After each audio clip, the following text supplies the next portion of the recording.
tergantung dari KY. Tapi kalau kami melihat dari luar ini offside karena ada hal-hal yang sifatnya negatif.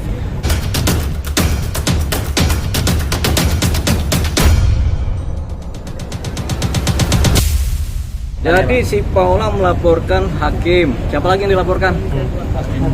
Hakim aja. Humasnya dilaporkan nggak? Enggak, Belum. Jadi Paula melaporkan hakim ke yudisial, ke komisi yudisial itu sah-sah saja Paula melaporkan. Kenapa? Karena sebenarnya urusan cerai dan putusannya itu sifatnya privat.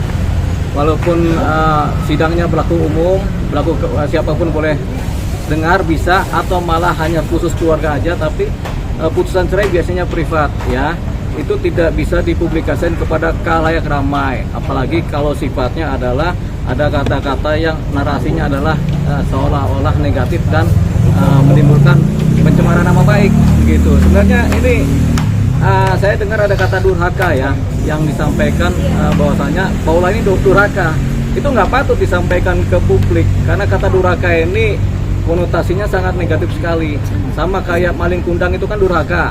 Nah, seorang Paula disebut sebagai istri yang durhaka, itu nggak patut disampaikan ke publik, kepada masyarakat umum.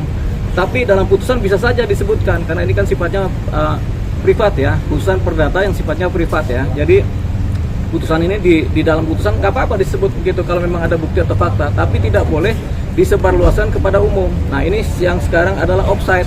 Offside-nya apa? Karena ini putusan kemudian tersebar isinya seolah-olah si Paula ini memang durhaka, padahal nggak begitu juga kan. Kita belum tahu karena putusan ini kan belum inkrah juga, baru putus di tingkat pertama, kemudian ada banding dan mungkin ada kasasi sehingga belum inkrah. Jadi belum bisa kemudian si Paula disebut yang seperti itu. Pun kalau putusannya sudah inkrah di tingkat kasasi, itu juga nggak bisa disampaikan kepada umum begitu. Makanya ini disebut sebagai offside. Cuman kita tidak tahu siapa yang menyampaikan ini kepada publik sehingga ini tersebar begitu. Jadi belum pernah juga kita mendengar ada putusan dengan kata-kata durhaka dalam bahasa Indonesia, belum pernah begitu. Jadi ini kemudian kita sebut sebagai hakimnya patut diduga offside.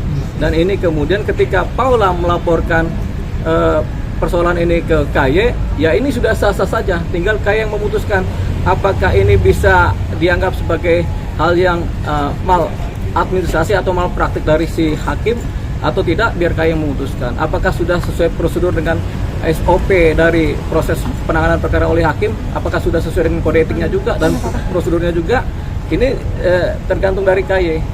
Tapi kalau kami melihat dari luar ini offside karena ada hal-hal yang sifatnya negatif keluar dari arena persidangan. Nah, apalagi persidangan ini sebenarnya walaupun putus di tingkat pertama, tapi secara inkrah belum karena ada banding dan ada kasasi.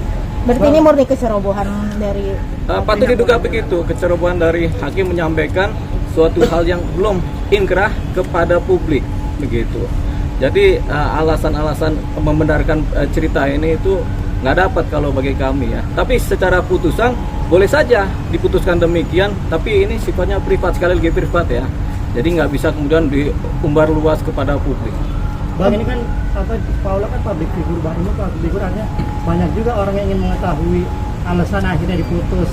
Nah, seharusnya hakim seperti apa atau humas pengadilan seharusnya ya kan ada standar-standar dalam isi putusan ya. Misalnya terjadi percekcokan terus-menerus, salah satu pihak mungkin kemudian berpaling atau sudah tidak punya rasa, itu kan bahasa-bahasa halus kan, atau tidak dinafkahi, atau kemudian karena sudah tidak serumah selama 6 bulan atau lebih. Nah, itu biasanya bahasa-bahasa standar dalam perceraian, alasan-alasan standar dalam putusan perceraian gitu. Nah, ini juga baru bisa disampaikan secara patut kepada publik ketika sudah inkrah. Persoalannya kan salah satu pihak mengajukan banding. Ketika salah satu pihak mengajukan banding kan berarti belum inkrah.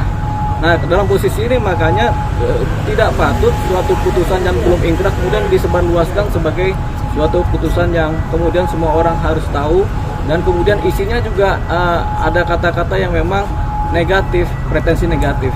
Ini dampaknya bukan kepada si Paula saja, tapi pandangan publik kepada Paula dan juga anak.